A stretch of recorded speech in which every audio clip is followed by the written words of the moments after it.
나와 함께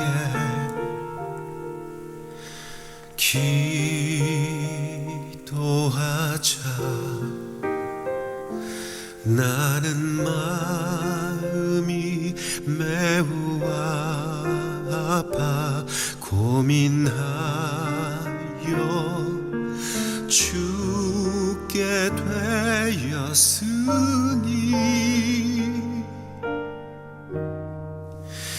너희는 여기 머물러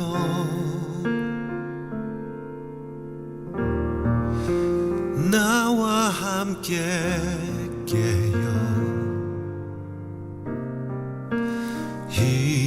있으라.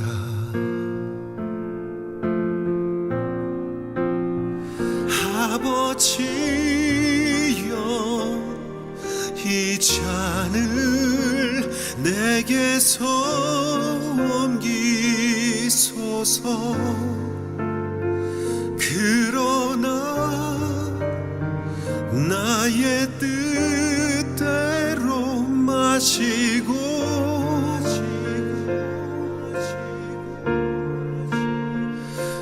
아버지여, 이 잔이 당신의 뜻이거든. 아버지의 뜻 이루어지이다.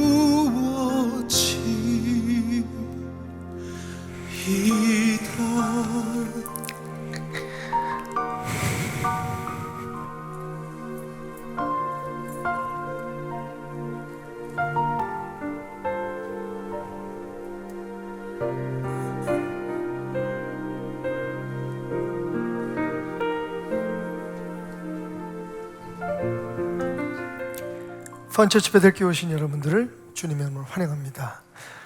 지금 우리는 갈보리를 넘어 부활의 현장에 이르는 길, 부활로의 한가운데 있습니다. 오늘은 그 네 번째 구간으로 겟세마네 동산을 여러분과 함께 방문해 보고자 합니다.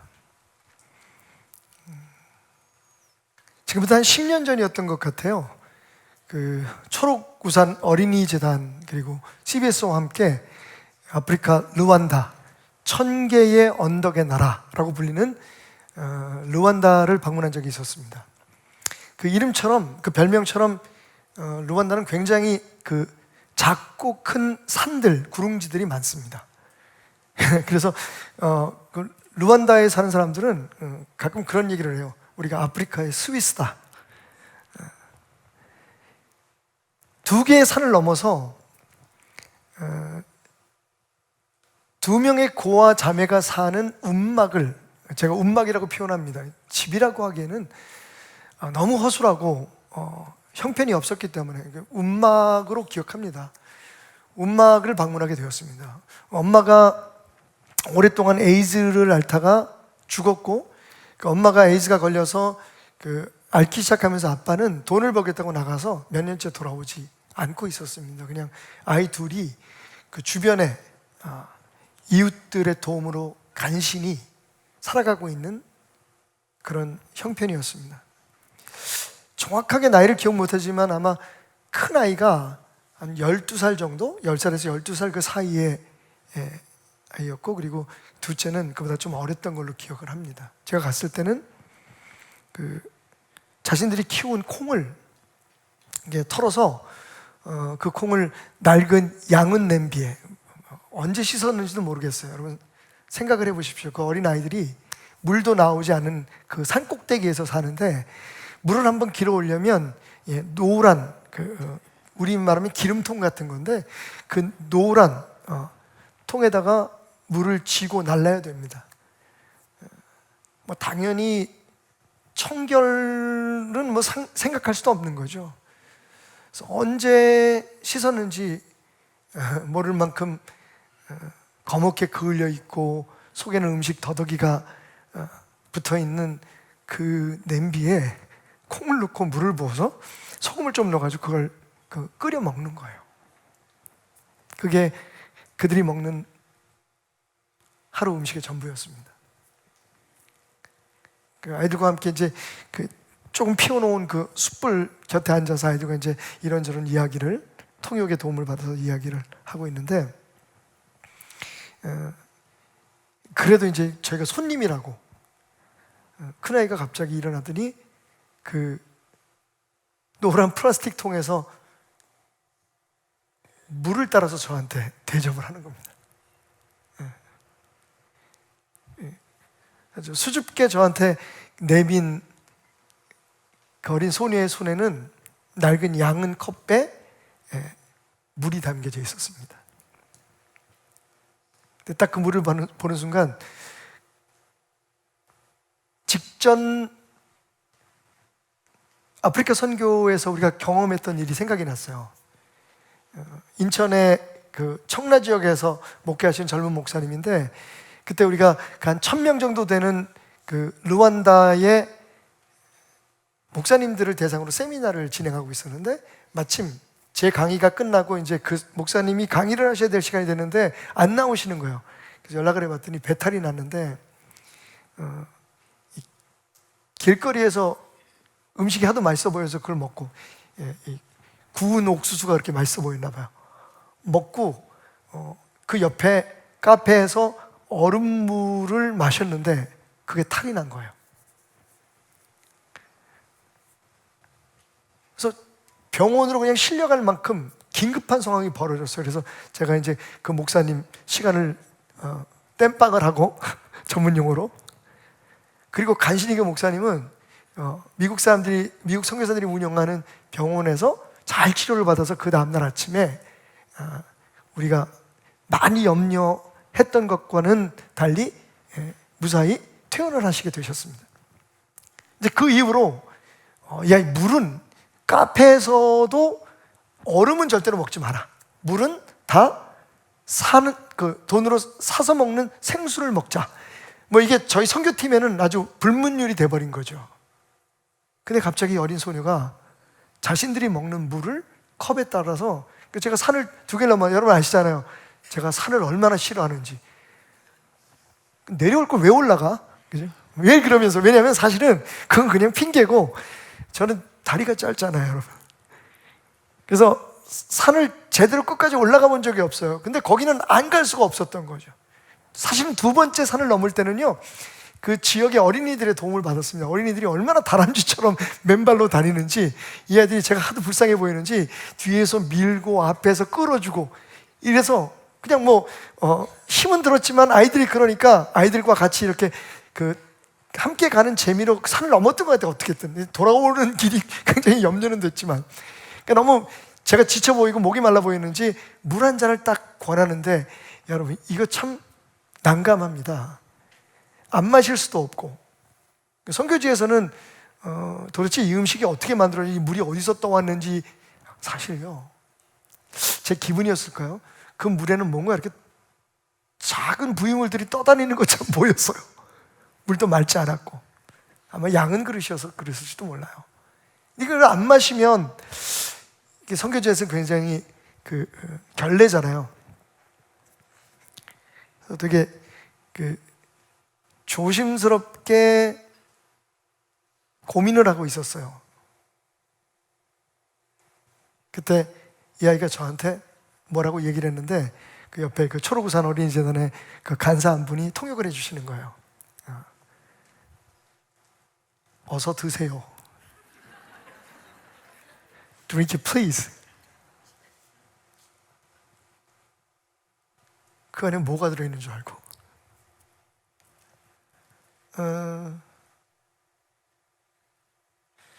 겟세마네 동산에서 예수님도 그 음성을 들었던 것 같아요. Take the cup and drink it. 그 컵을 받아 마셔라. 그 잔을 받아서 그 안에 있는 것을 마셔라. 왜냐하면 예수님께서 이렇게 울부짖으시잖아요. 아버지여, 만일 아버지의 뜻이거든. 이 얘기는 그 잔이 아버지로부터 왔다는 것이죠. 만약 이것이 당신의 뜻이거든, 이 잔을 내게서 옮겨주십시오. 저 이 잔 받기 싫습니다. 여러분, 도대체 그 잔 안에 무엇이 들어있길래 예수님은 그렇게도 그 잔을 거절하신 걸까요? 그것도 하나님이 마시라고 하나님의 뜻에 의해서 주어진 것 같은 그 잔 안에 도대체 무엇이 들어있었기에 예수님은 그렇게 처절하게 땀방울이 핏방울처럼 떨어질 만큼 간절하게, 싫어요 아버지, 당신의 뜻이라면 제가 이걸 마시긴 마셔야겠지만 한 번만 더요, 한 번만 더요, 이거 제가 안 마시면 안 될까요 아버지? 도대체 그 안에 무엇이 들어있었길래, 그 안에 무엇이 들어있었길래, What was in the cup? 그 안에 무엇이 들어있었길래. 자, 사실은 이 겟세마네 동산에서 예수님의 모습을 보면서 사실은 저는 신학교 다닐 때 아주 오래전에 가졌던 질문이었었는데요, 뭔가 좀 의심이 갔어요. 왠지 모르게 예수님에 대해서 부질없는 마음에 약간 실망을 했다고나 할까? 제가 기대했던 예수님이 아니었던 거죠. 여러분, 예수님은 죽을 줄 아셨어요. 예수님이 태어나실 때부터 십자가를 지실 것이 계획되어 있었고, 예수님은 수시로 제자들과 다니시면서 당신이 어떤 죽음을 맞이할 건지, 그 과정이 어떻게 될 건지 다 아시는 것처럼 설명을 하셨거든요. 그런데 더 중요한 건, 그렇게 내가 죽을지라도 내가 사흘 만에 다시 살아날 거다, 여러 번 말씀하셔서 제자들이 못 알아들었지만 예수님은 반복해서 무슨 일이 일어날 것이나 하는 것을 말씀하셨어요. 알고 계셨다는 거죠. 근데 지금 그 알고 계신 죽음을 맞이하기 직전에 예수님의 모습은 사실은 좀 실망스러워요. 여러분, 그렇게 생각할 수 있어요. 그분이 당하실 고통이 얼마나 고통스러운데, 손에 못이 박히고, 발등에 못이 박히고, 머리에 가시 말린 것이고, 사실은 그 고통보다도 어쩌면 침뱉음을 당하고, 그 모욕적인 수모를 당하는 그 상황이 예수님에게는 정말로 견디기 어려웠을 거야. 그런데 여러분, 죽음 앞에 얼마나 당당하고 심지어는 장엄하고 위대한 것처럼 보이는 죽음을 맞이했던 하나님의 사람들이 얼마나 많은가요? 그리스도인들이, 그분을 따르는 사람들, 그분의 가르침대로 순종하겠다고 하는 사람들은 오히려 웃으며 죽었단 말이에요. 예를 들어 보면 사도행전 6장에 최초의 순교자였던 스테반의 이야기가 나오죠. 그분의 순교 장면은 경이롭기까지 합니다. 누가는, 사도행전의 저자인 누가는 그 장면을 이렇게 묘사하고 있죠. 공회 중에 앉은 사람들이 다 스데반을 주목하여 보니 그 얼굴이 천사의 얼굴 같더라. 예수를 믿는다는 이유 때문에, 예수를 증거한다는 이유 때문에 죽이려고 하는 사람들이 이를 갈면서 그를 노려보고 있는 사람들 앞에서, 여러분, 스데반의 얼굴이 어땠다고요? 천사의 얼굴처럼 빛났다는 거예요.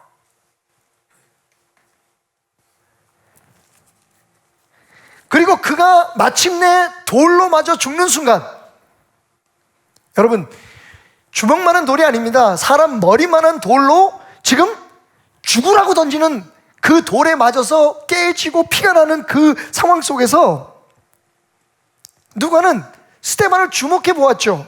이렇게 이야기하고 있습니다.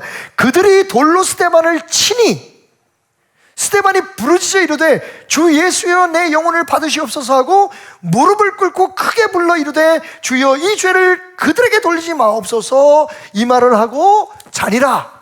여러분, 죽는 순간까지 스데반은요 너무나 당당하고 의연하고 아름답게 그 죽음을 맞이합니다.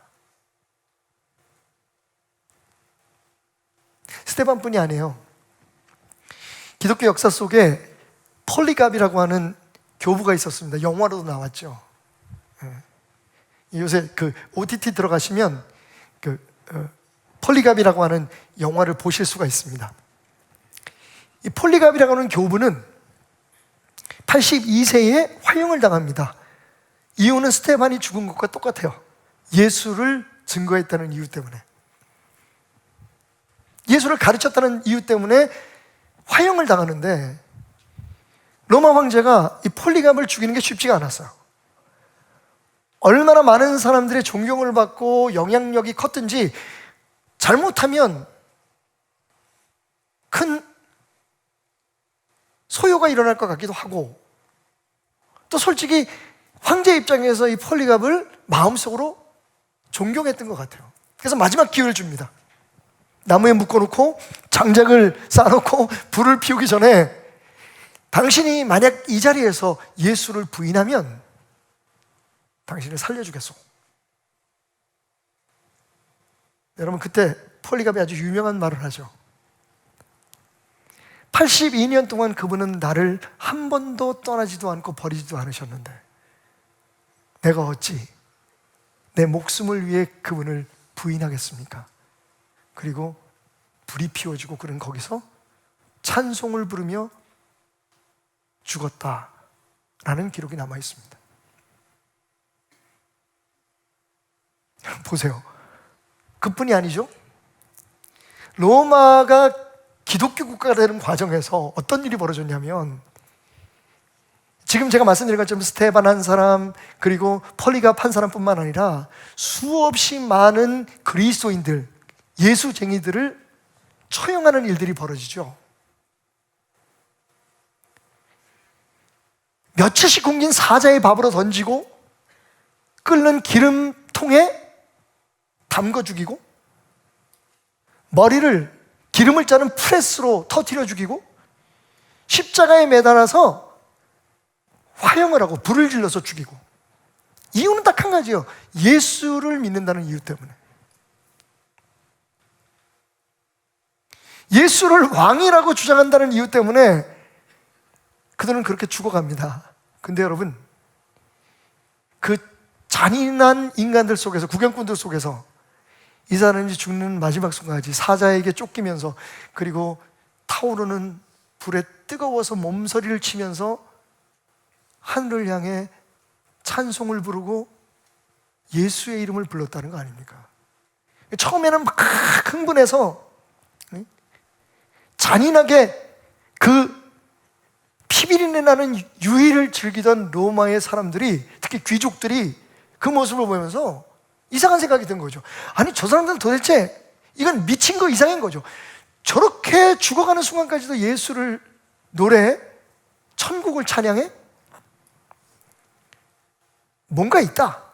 사실 그게 발단이 돼서 로마의 황제가 마침내 콘스탄티누스 대제가 앞으로 로마의 공식적인 종교는 기독교다라고 밀라노 칙령을 선포할 만큼 거부할 수 없는 힘으로 로마를 정복하게 된 거죠.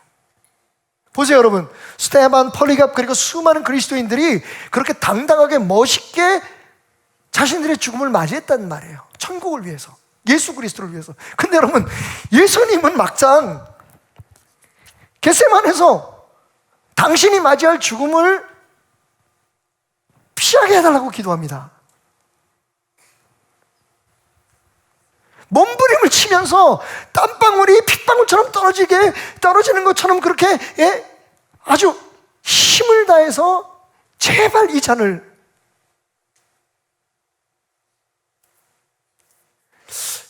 그 잔 속에 들어있는 것이 예수님께서 피하게 해달라고 말씀하시는 그 잔이 그냥 단순히 십자가의 죽음의 고통만은 아니었던 것 같아요. 우리가 생각하는 것처럼. 우리는 흔히 예수님의 고난을 생각할 때마다 날 위해서 찢기셨지, 날 위해서 피 흘리셨지, 내 죄를 사하기 위해서 내 죄를 저 쓰레기통에 갖다 버려주시고 나를 정결한 의인이라고 불러주시기 위해서 예수님이 그렇게 고통을 당하셨구나, 그래서 저렇게 힘들어하셨구나 생각하지만, 그러기에는 예수님의 모습이 너무나 처절하죠. 그를 따르는 사람보다 더. 도대체 여러분, 그 잔에 뭐가 들어있었을까요?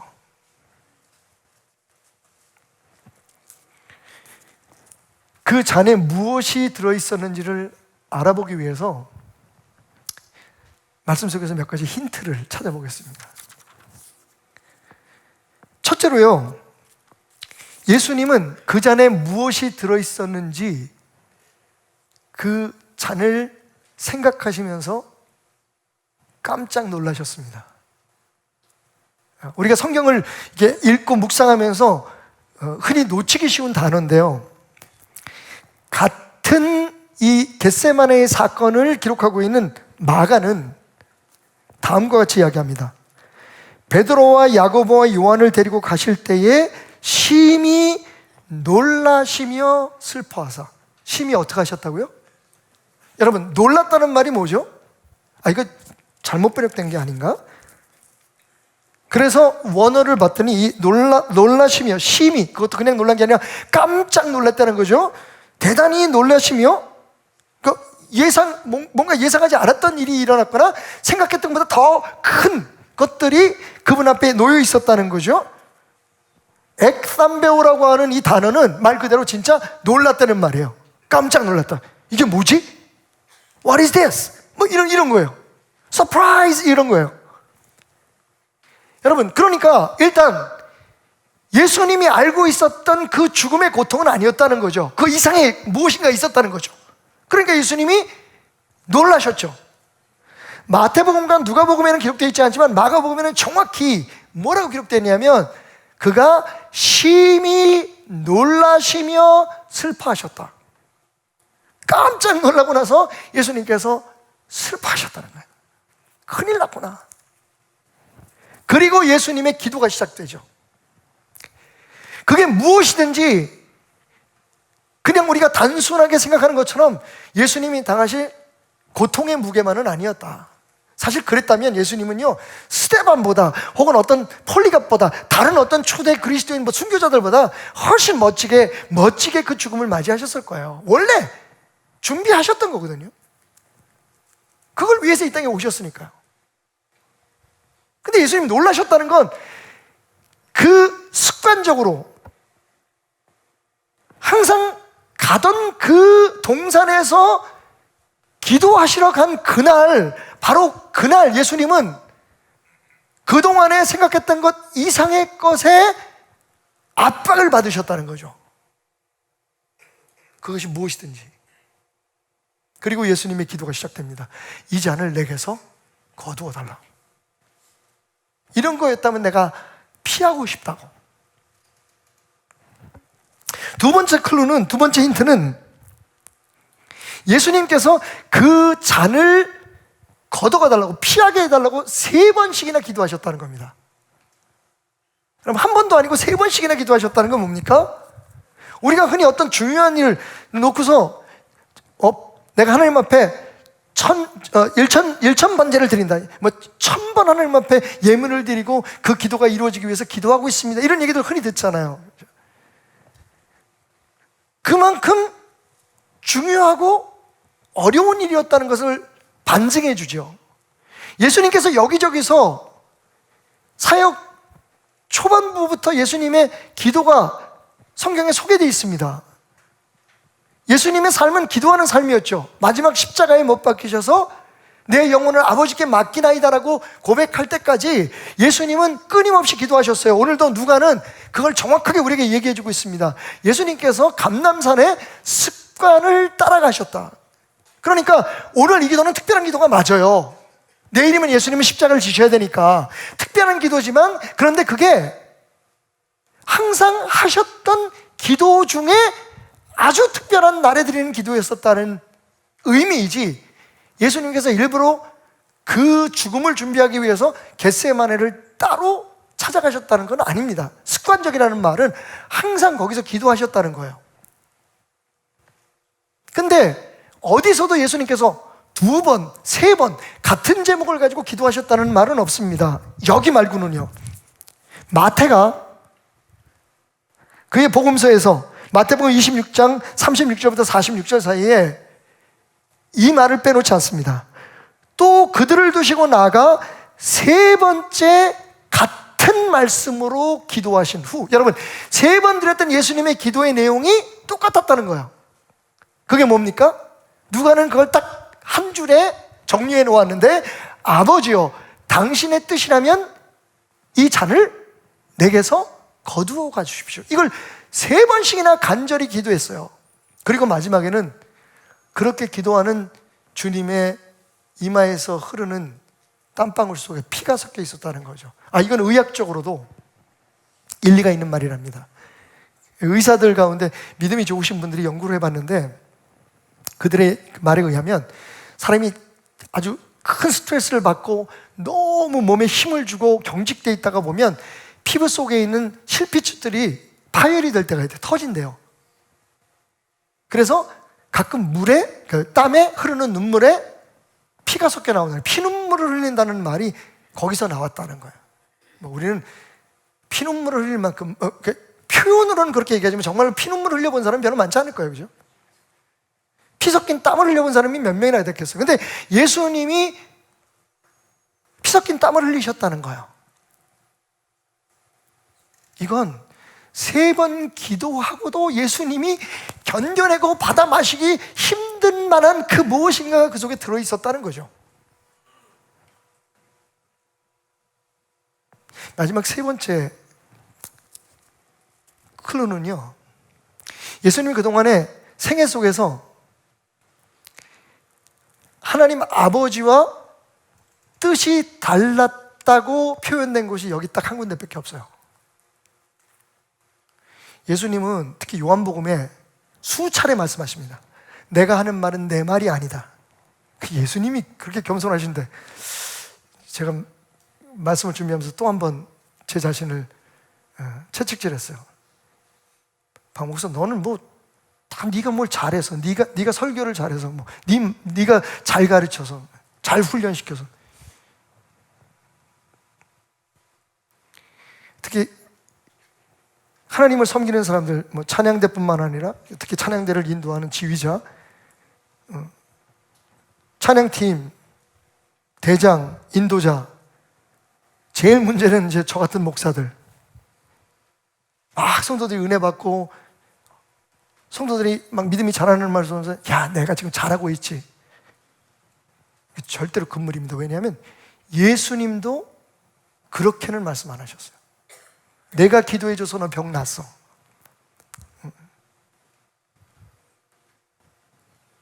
내가 잘해서 이렇게 됐어. 예수님이요, 특히 요한복음에서는 흔히 강단에서 목사님들이 부정적인 말 하지 마십시오라고 얘기를 하는데, 예수님처럼 부정적인 말을 많이 하실 분이 없어. 아니다. 내가 안 했다. 너희가 듣는 이 말은 내가 하는 말이 아니라 하나님 아버지께서 나에게 하라고 하신 말씀을 내가 지금 전하는 거다. 기적을 행하고 난 다음에 이 기적은 내 능력이 아니라 아버지께서 주신 능력으로 내가 한 거다. 내가 지금 하고 있는 일은 내 일이 아니라 아버지께서 내게 맡기신 일이다. 이 주의 일을 하는 사람들은 이걸 잊어버리면 안 돼요. 그죠?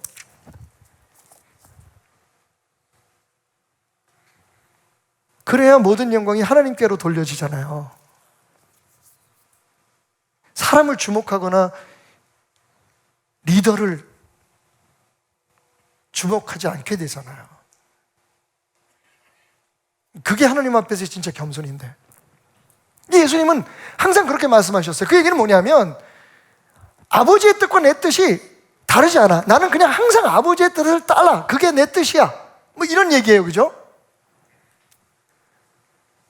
그래서 어쩌면 예수님은 습관적으로 기도하시는 것을 당신의 삶으로 생각했던 것 같아요. 거기서 벗어나지 않고 하나님의 뜻 가운데 머물기 위해서. 심지어 예수님 고백 속에 이런 말이 있잖아요. 내가 아버지가 기뻐하신 일을 하매 그분이 나와 함께 하신다. 예수님께서 사역하시고 이 땅 위에서 육신을 입고 오신 하나님께서 육신 가운데 있을 동안에 하나님 뜻대로 하나님의 역사를 이룰 수 있었다는 건 아버지가 기뻐하시는 일을 했기 때문이라고 주장하는 거죠, 예수님이. 우리도 당연하겠죠. 우리가 하고 싶은 일, 우리가 옳다고 하는 일, 우리가 좋아하는 일을 하는 게 아니라 아버지가 기뻐하시는 일이 뭔가를 먼저 생각해야 되는 거죠. 이건 사람들을 바라보고서 얻을 수 있는 답이 아니에요. 사람들의 반응을 보고 찾을 수 있는 답이 아니에요. 내가 항상 하나님 앞에서, 여러분 가정에서도 마찬가지입니다. 여러분들이 정말 여러분의 가정을 하나님이 함께 하시는 가정을 만들려면 여러분 가정의 가장들이, 부모들이, 어미들이, 아비들이 하나님 앞에 바로 서야 돼요. 그러니까 하나님이 기뻐하시는 걸 뭘 알면 하나님이 여러분과 함께 하십니다. 사람들을 바꾸고, 자녀들을 바꾸고 환경을 바꾸려고 하지 마시고 하나님의 뜻이 무엇인가를 알아서 그대로 살아가려고 몸부림치는 것이 우선순위가 돼야 돼요. 지금 35분만 아멘 하셨거든요. 따지지 마. 내가 그렇다면 그런 거야.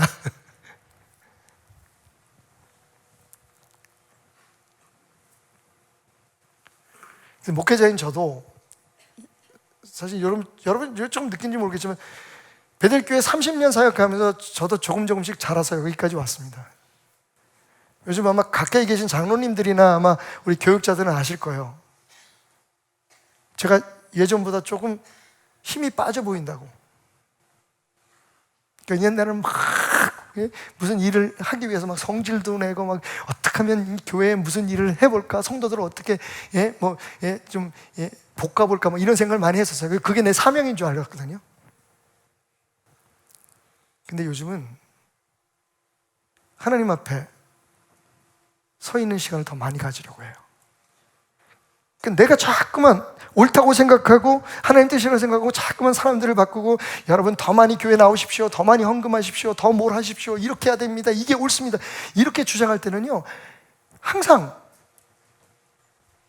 교회가 평안하지 않더라고요. 제가 이끄는 모임들이 평안하지 않더라고요. 사람들이 상처를 받아요. 내가 어떤 틀을 만들어 놓고 그 틀에 사람들을 맞추려고 하면 사람들이 다 맞춰질 수 없잖아요, 그죠? 그러니까 튀어나가는 사람이 있고 떠나는 사람이 있고 상처받는 사람이 있고, 근데 억지로 하긴 하겠죠. 그래서 나는 그게 그래, 교회가 요즘 막 사람들이 열심히 하고 있어, 내가 잘하고 있어, 나 잘하고 있지, 이런 생각에 빠져 있었어요. 근데 시간이 흐르면서요 그게 하나님의 뜻이 아니라는 게 바로 드러나요.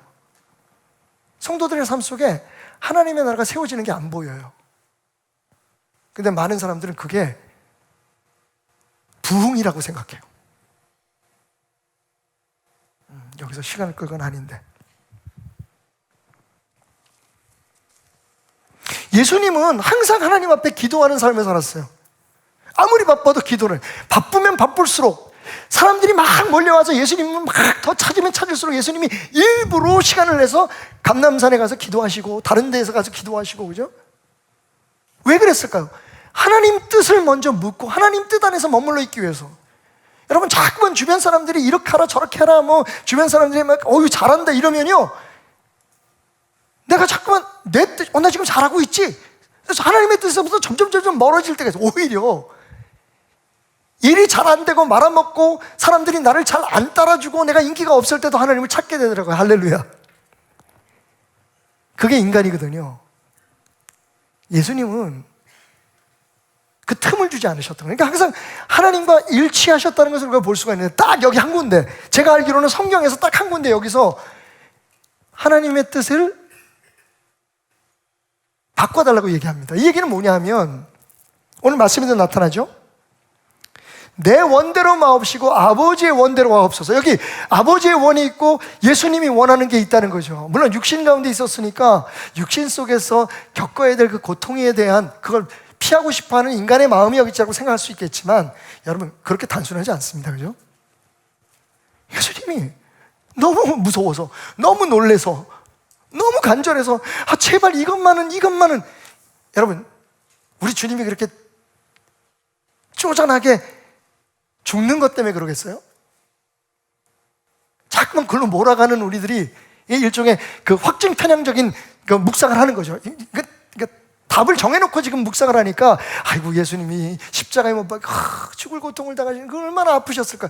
여러분, 순교자들이 다 아니 나라를 위해서 몸을 바치고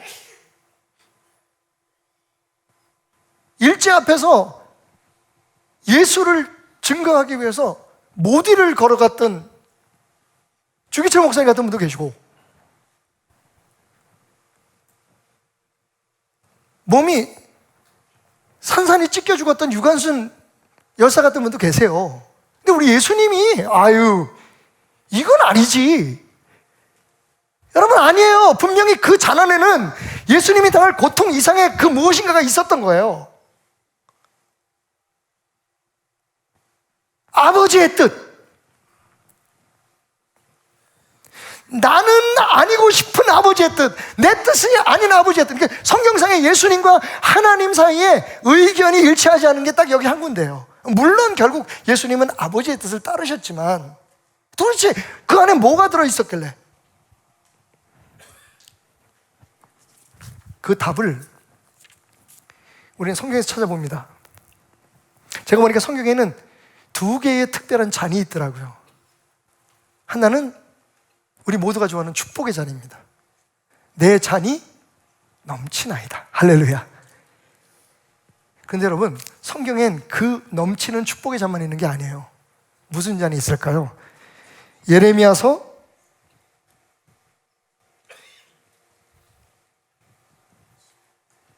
25장에 보면 이런 말씀이 있습니다. 15절. 이스라엘 하나님 여호와께서 이같이 내게 이르시되 너는 내 손에서 이 진노의 술잔을 받아가지고. 무슨 잔이요? 성경에는 진노의 잔이 있어요. 축복의 잔 이전에 진노의 잔이 있어요. 내가 너를 보내는 바 그 모든 나라로 하여금 마시게 하라. 그 나라가 어딜까요? 이어지는 쭉 말씀 가운데 18절을 보니까 예루살렘과 유다 성읍들과 그 왕들과 그 고관들로 마시게 하였더니 그들이 멸망과 놀램과 비웃음과 저주를 당함이 오늘과 같으니라. 하나님을 떠난 하나님의 백성들에게 주어지는, 그리고 하나님을 떠나서 살아가는 사람들에게 주어지는 진노의 잔. 이사야 선지자는 그 잔을 이렇게 말합니다. 51장 17절. 여호와의 손에서 그의 분노의 잔을 마신 예루살렘이요. 무슨 잔이요? 분노의 잔, 진노의 잔. The cup of wrath. 하나님의 저주, 하나님의 진노, 하나님의 분노가 가득 찬 그 잔을 예레미야와 이사야 선지자를 통해 하나님은 마시게 하라고 말씀하십니다. 요한계시록에 가면 마지막으로 이 잔이 또 등장해요. 여러분, 우리가 잘 아는 이 땅에 7 천사의 대접 재앙이 있습니다. 7 천사가 대접에 담은 것을 쏟아내면서 점점 그 재앙이 극으로 치닫게 되는데, 7번째 천사, 재앙의 클라이막스죠. 7번째 천사가 요한계시록 16장 17절입니다. 7째 천사가 그 대접을 공중에 쏟음에 큰 음성이 성전에서 보좌로부터 나서 이르되 되었다 하시니. 이게 모든 재앙의 완성이에요. 번개와 음성들과 우레소리가 있고 또 큰 지진이 일어나, 얼마나 큰지 사람이 땅에 있어 온 이래로 땅에 있어 이런 지진이 있었던 적이 없는 것. 그러니까 인류 역사상 최고의 재앙이 임할 때에 19절, 큰 성이 세 갈래로 갈라지고 만국의 성들도 무너지니 큰 성 바벨론이 하나님 앞에 기억하신 바 되어 그의 맹렬한 진노의 포도주 잔을 받음에. 무슨 잔이요? 진노의 포도주 잔이야. 이게 원래 하나님을 배반하고 거역한 우리 인간들이 마셔야 될 잔이었던 거예요. 무슨 잔? 진노의 잔. 여러분, 이건 그냥 죽음이 아니에요. 그냥 억울한 죽음을 맞으면서 당하는 고통이 아니에요. 여러분, 예수님께서 지금 하나님으로부터 우리가 받아야 될 그 진노의 잔, 우리가 마셔야 될 그 진노가 가득한, 살아가기 때문에 쏟아붓는 그 분노의 잔이, 그 분노가 가득한 그 잔을 예수님께서 지금 마시셔야 되는 거예요. 그 잔에 뭐가 들어있었다고요? 하나님의 진노입니다. 예수님은 못 박혀 죽고 피 흘려 죽는 거, 그 고통, 그거 무서워하셨던 게 아니에요, 여러분. 어차피 다시 깨어날 텐데, 부활할 텐데. 그게 우리 예수님답잖아요. 근데 왜 예수님께서 이렇게 무서워하시고, 이렇게 피하려고 하시고, 이렇게 놀라시면서 아파하셨을까? 그건 바로 하나님의 진노, 즉 하나님으로부터 버림받는 거예요. 십자가 외에 예수님의 부르짖음 가운데 아주 특별한 점이 있죠. 예수님은 항상, 제가 여러분들에게 주님이 가르치는 기도를 이야기하면서 말씀드렸잖아요. 예수님이 하나님을 아버지요, Father 이라고 부르기 시작한 건 혁명적인 거다. 예수님은 하나님과 우리의 관계를 아버지와 자녀의 관계로 우리에게 소개하셨을 뿐만 아니라 당신 스스로가 기도하실 때마다 하나님을 아버지라고 불러요. 나중에 내 영혼을 아버지께 맡기나이다 할 때도 마지막 죽는 그 자리에서 그 영혼을 맡기면서 아버지라고 부르세요. 근데 십자가 위에서 하나님을 아버지라고 부르지 않은 때가 있어요. 이거 주목해야 됩니다. 뭐라고 부르십니까? 엘리 엘리 나마 사박다니. 여기서 엘리라는 말은요, 아람어로 그 당시에 유대인들이 사용했던 그 일상적인 언어로 나의 하나님, 나의 하나님이에요. 지금 우리가 읽었던 그 겟세마네 동산에서는 예수님이 하나님을 아버지라고 아직까지는 불러요. 근데 막상 십자가 위에서 온 세상이 어두워지고 하나님께서 차마 볼 수 없어서 그 눈을 가리시기 전까지 예수님은 뭐라고 외치냐면요, 하나님, 왜 나를 버리셔요? 이때는 아버지가 아니라 하나님 앞에 버림받는,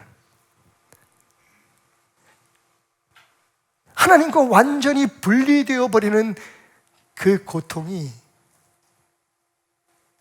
예수님은 그 잔 속에 있었다는 걸 아신 거죠.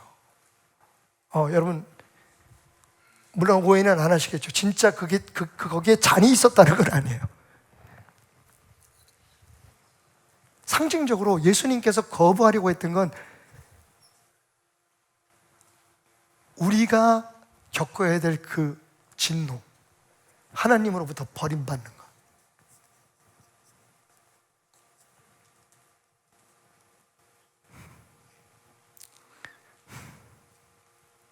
스데반이 왜 웃으며 죽을 수 있는지 알아요, 여러분? 예수님보다 더 나아서요? 더 담대해서요? 폴리갑이요? 아닙니다. 그들은요, 죽어도 하나님 안에서 죽었잖아요. 적어도 예수님이 죽는 그 순간은 하나님에게 버림받은 거예요. 버림받은 거예요.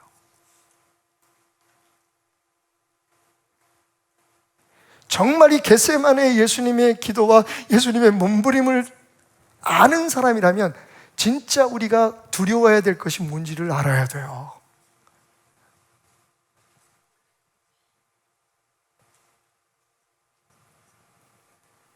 세상에서 하나님의 은혜로 잘 살 수도 있고 또 못 살 수도 있어요. 돈은 있을 수도 있고 없을 수도 있어요. 건강도 있을 수도 있고 없어요. 어떤 사람은 좀 일찍 죽을 수도 있고 또 오랫동안 살 수도 있어요. 근데 여러분, 그게 문제가 아니라 진짜 문제는 그런 우리의 삶이 하나님 안에 머무는 하나님의 사람으로서의 삶이냐 그렇지 않느냐가 문제인 거예요. 우리의 기도가 그것을 놓치고 있어요.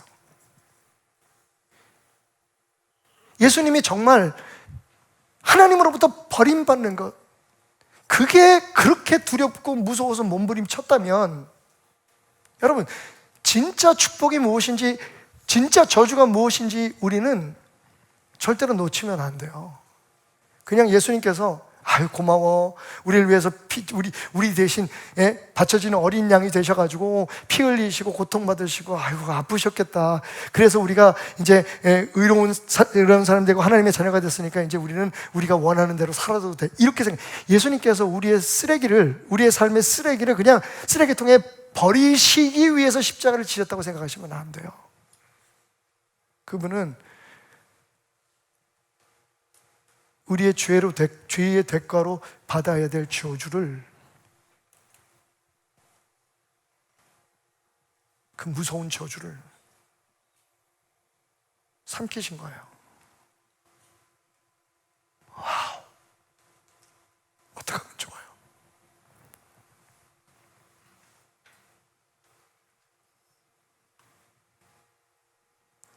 매번 고난주간이 돌아오고 순환일이 돌아오고 부활절 때만 되면 얼마나 아프셨나 노래를 부르고 나를 위해서 피 흘리셨네. 그리고 우리는 그냥 우리의 삶을 살아요. 예수님 고맙습니다, 그러니까 나 이거 해주세요, 저거 해주세요.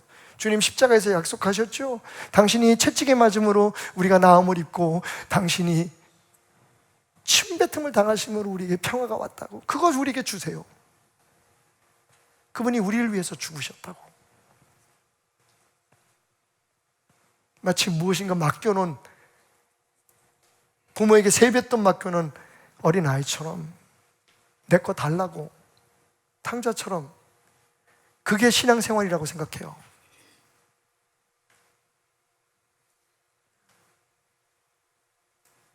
여러분, 예수님은 우리를 대신해서 아버지가 아닌 하나님께 버림을 받았습니다. 그걸 예수님은 감당할 수가 없었어요. 말 그대로 예수님은요 완전히 부서지신 거예요. 여러분, 부서지신 거예요.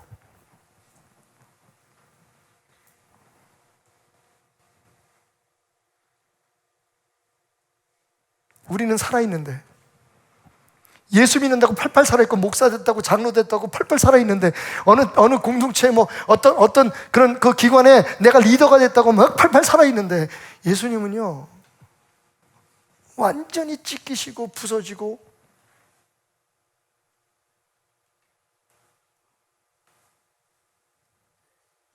뭉개지신 거예요.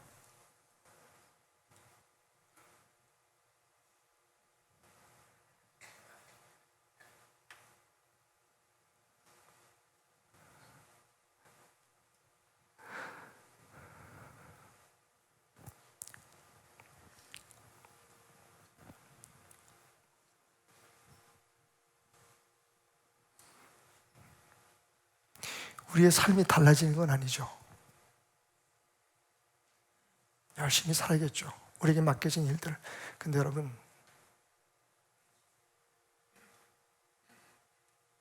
우선순위는 달라져야 돼요.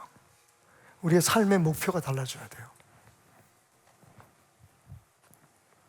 왜라고 우리 스스로에게 묻고, 우리를 가까이서 바라보는 사람들에게 내가 왜 이렇게 사는 것 같아? 라고 물을 때에 그 사람들이 당신은 예수를 위해서 사네, 정말 믿음으로 사네, 하나님 안에 있는 것 같아 라고 대답할 수 있는 삶을 살아야 되는 거예요.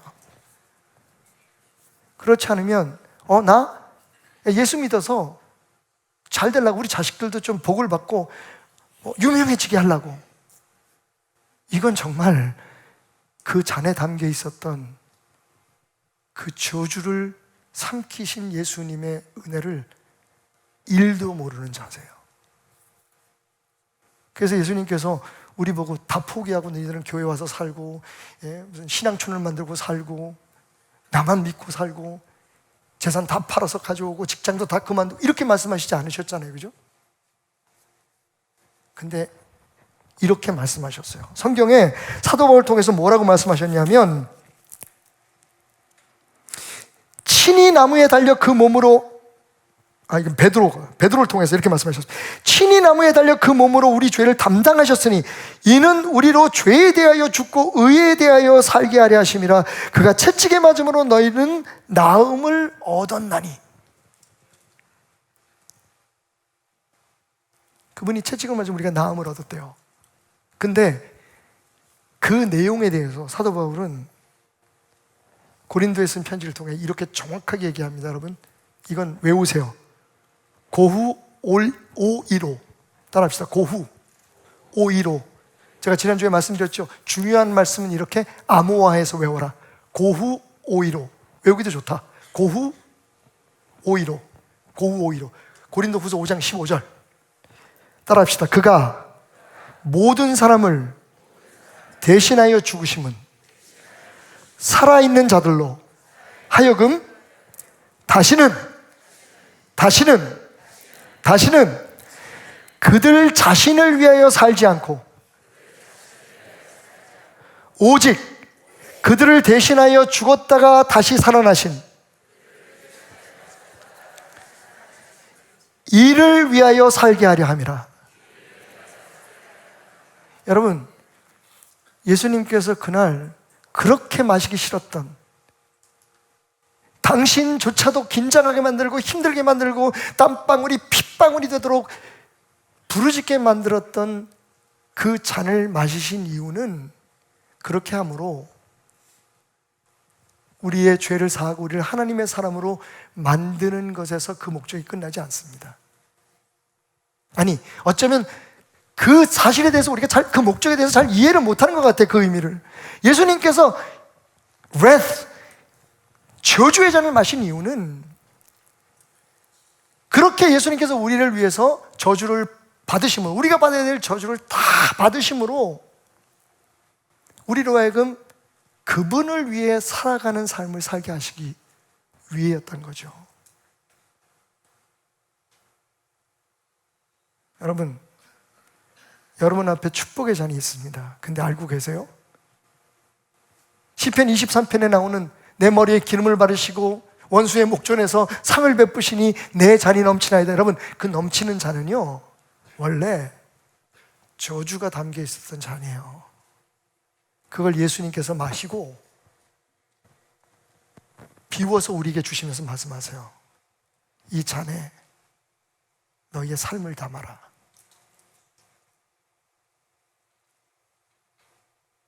아무리 철이 없어도 예수의 죽음이 그냥 우리 이 세상에서 잘 살고 우리가 병에서 나음을 받고 우리가 그 능력 속에서 편안히 살라고 하신 죽음이었다라고 생각하고 매번 부활절을 그렇게 우리를 위한 날들로 생각한다면 예수님은 오늘도 또 겟세마네로 향하셔야 될 거예요. 아직도 마셔야 할, 교회 다니고 예수 믿는다고 하면서 하나님에게 버림받은 삶을 사는 사람들, 하나님 밖에 사는 사람들, 여러분 오해하지 마십시오. 종교 생활이 하나님 사람으로 사는 삶 아닙니다. 우리가 살아가는 삶이 똑같더라도 그 목적 자체가 내가 왜 살지? 내가 지금 이걸 왜 하지? 내가 왜 병이 나야 되지? 왜 내가 축복을 받아야 되지? 거기에 대한 분명한 이유가 있어야 되는 거예요. 예수님이 그걸 위해 죽으셨대잖아요. 그걸 위해 죽으셨대잖아요. 예수님은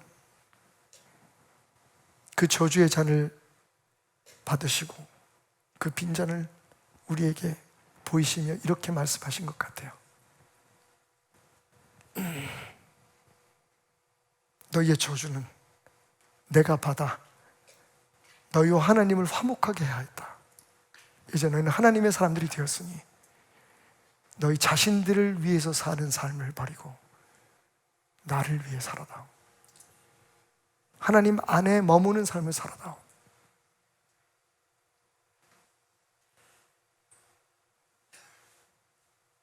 저는 여러분들에게 지금 종교적 열정주의를 강요하고 있는 거 아닙니다. 다 때려치고 예수 위해서 살라고 말하는 그런 메시지가 아닙니다.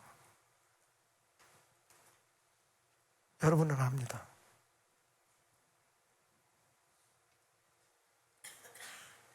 여러분이 왜 예수를 믿고 있는지, 왜 십자가 앞에서 눈물을 흘리는지, 여러분의 기도의 목표가 무엇인지, 여러분 이게 바뀌지 않으면, 이게 바로 세워지지 않으면 당신이 아무리 열심을 부리고 아무리 당신이 스스로를 좋은 믿음을 가졌다 생각해도 주님은 또 당신 때문에 겟세마네의 무거운 발걸음을 옮기셔야 할 겁니다. 버림받은지도 모르고 살아가는 사람들 때문에.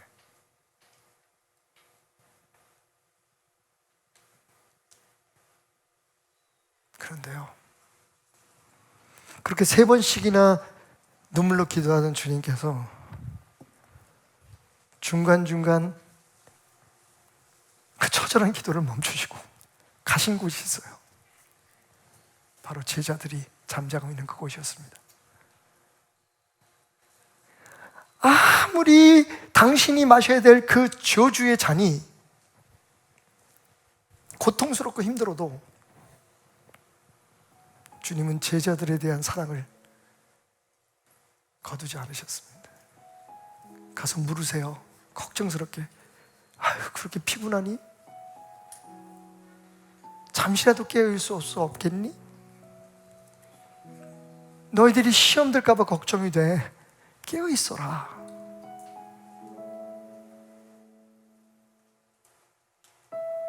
그분이 그 잔을 마시는 이유가 무엇인지를 분명히 우리에게 보여주고 계시는 장면입니다. 오늘 아침 아직 밝지 않은 길을 따라 교회에 출근하기 위해 집을 나서면서 항상 그런 것처럼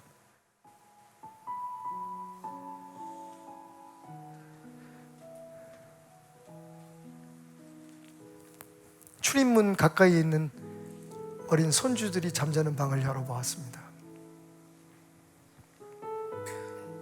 잘 자고 있는지, 이불은 걷어차지 않았는지, 그러면 생각했습니다. 예수님도 그런 마음이었겠지?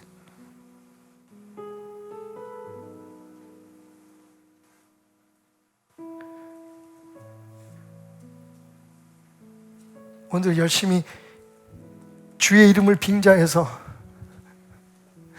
신앙인의 이름으로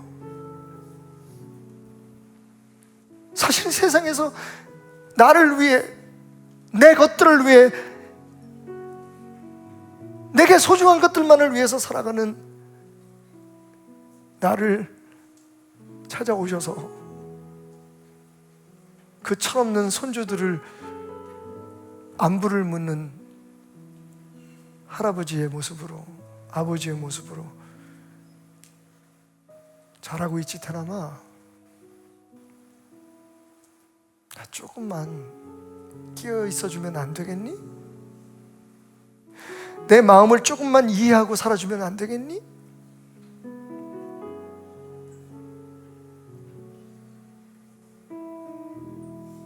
안부를 물으시는 그 주님의 모습이 생각났습니다.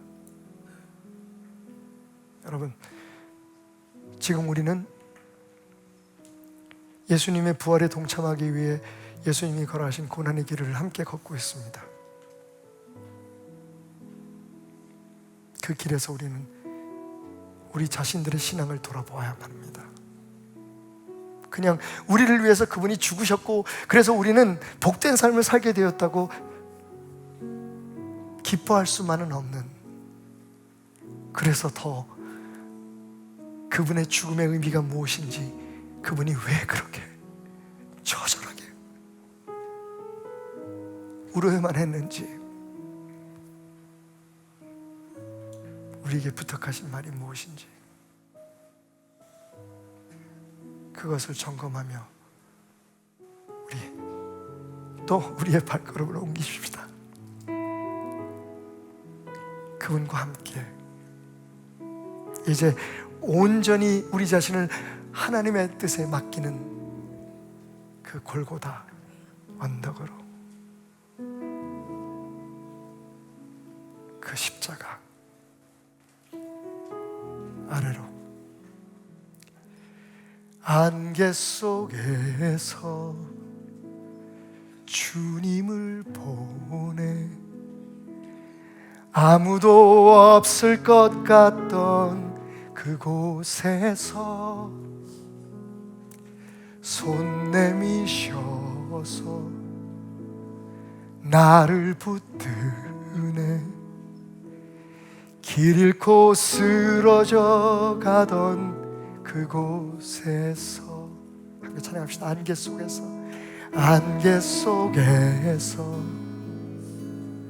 주님을 보내 아무도 없을 것 같던 그곳에서 손 내미셔서 나를 붙드네. 길 잃고 쓰러져 가던 그곳에서 주 말씀하시네. 주 말씀하시네. 내 손 잡으라고. 내가 곧 길이요 진리 생명이니. 아멘. 나 그 길을 보내 주 예비하신 것 다른 길로 돌아서지 않으리. 예수의 길, 예수의 길, 그 좁은 길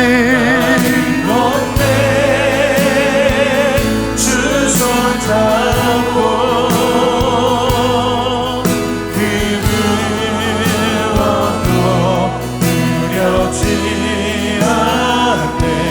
감사합니다.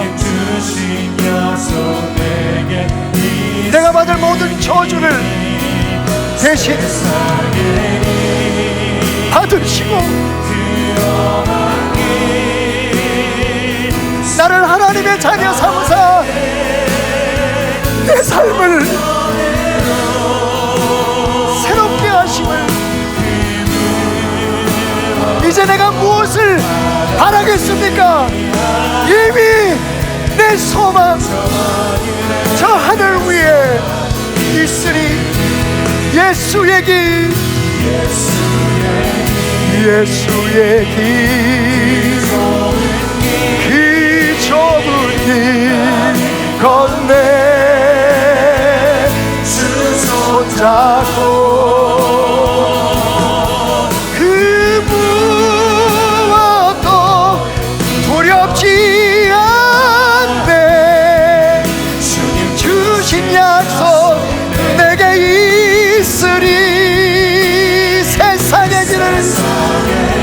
세상의 길, 그 험한 길 안에 성령으로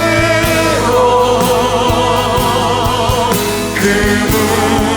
우리 모두 자리에서 일어나서 더 큰 소리로 하나님을 찬양합시다. 그 길을 가겠다고 고백하며 우리의 삶으로 찬양합시다. 예수의 길, 그 좁은 길 주님 가겠습니다. 주님과 함께 주의 손잡고 가겠습니다. 그 무엇도 두렵지 않은 그 길을 따라 주님이 함께 하소서. 주님과 함께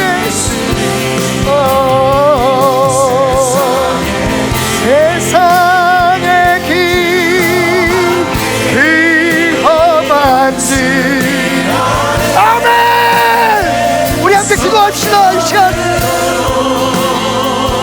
주님 안에서 하나님의 자녀가 되었음을 고백하면서 이제는 내가 날 위해 사는 삶 아니라 날 위해 십자가를 지고 저주받으신 주님을 위해 살겠습니다. 주여, 나의 직장 생활도, 나의 모든 관계도, 나의 가정도, 내 신앙생활조차도 주님을 위하여, 주님 때문에, 주님과 함께 하나님 사랑 선되게 하소서. 밤이나 낮이나 주님과 동행하면서 하게 하소서. 밤이나 낮이나 어제나 오늘도 영원히 주만 찬양해. 괴롭고 슬플 때 낭만하고 넘어져도 언제나 주만 찬양하.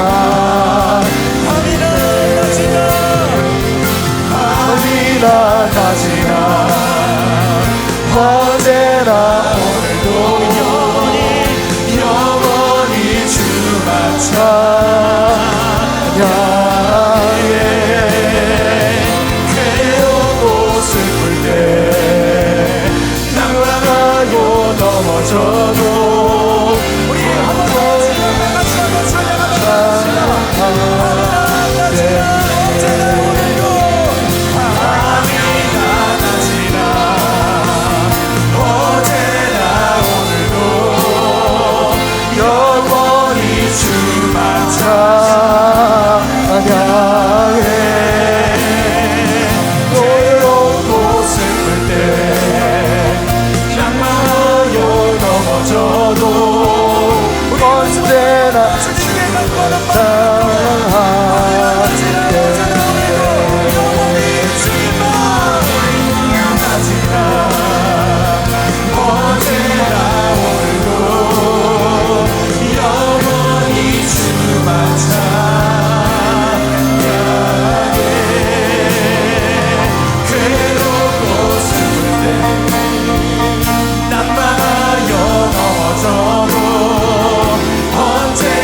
곳에서 나는 예배하네.